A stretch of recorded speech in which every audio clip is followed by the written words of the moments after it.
Hi mga sis! So, for today's video nga mga sis ay samahan nyo nga lang kami ng best friend ko para nga kumain dito sa may Ramyun Express kung saan magluluto ka ng sarili mong ramyun. Dito nga lang yan sa Apayat, Pampanga, tabi ng 588. Ay Rugo, sa tagal-tagal nga namin nagbabalak ng best friend ko dyan mga sis para kumain dito sa may Ramyun Express ay ngayon natuloy na finally. Yung place nga nila dito mga sis ay very cutesy nga lang. Sakto nga lang dahil kami nga lang ang customer ngayon dahil pumunta nga kami ng lunch at ang opening nga lang nila is 12 p.m. Bali sa pag-order nga mga sis, meron nga kayo susundan dyan na step by step. Hindi ko nga na video yun. Ay Rugo, sa pagpili pa lang nga ng noodles mga sis ay nahihirapan na ako sa dami ba naman ng choices dyan. Meron nga silang stir-fried noodles at meron din nga naman silang with soup na noodles. Bali sa side dishes naman nga mga sis at mga sahog na pwede mong ilagay sa noodles ay marami din nga silang pagpipilian. Bali yung first step nga mga sis ay pipili ka ng choice of noodles mo, tapos pipili ka nga ng side dish at mga sahog mo, tapos pupunta na sa counter para magbayad. At yung cooking fee naman nga nila dito mga sis ay for only 18 pesos. Kaya naman nga lahat ng tinda nila dito ay very affordable. After mga magbayad sa counter mga sis, ito na nga yung oras para magluto ka. At sa pagluluto naman nga mga sis ay meron naman nga nakalagay dito na step by step kung paano magluto. So hindi ka na nga mag-aalala kahit kuri-kuri yan yung nakalagay doon sa electric cooker dahil maintindihan mo naman doon sa instruction. Tama na nga ang daldalan. It's time for me to cook. Bali yung pinili ko nga dyan mga sis is yung may sabaw at yung sa kaibigan ko naman nga ay stir fry. Ay Rugo, sa tagal ko nga pagkugupit at paglalagay ng mga side dishes ko sa mga sahog, powder at seasoning. Ay Rugo, nakalimutan ko ilagay yung itlog. Last 3 seconds na lang ata nun nung nalagay ko yung itlog. Buti na nga lang, mababait yung mga staff dito mga sis dahil pwede pa nga siyang i-reheat kung gusto mo at may kiklik ka nga lang dyan. Ay Rugo, muntik na nga akong kumain naman ng sang hindi lutong itlog. Ay, as you can see,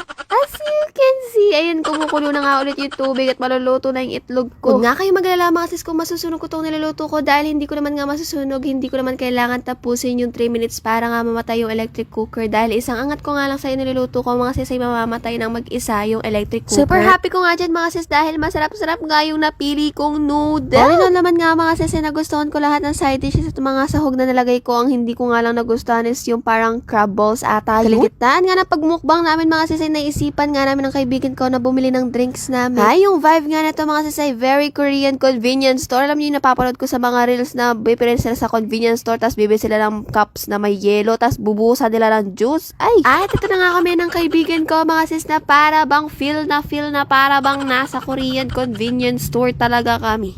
Ay, si Oe. Okay, 1, 2, 3.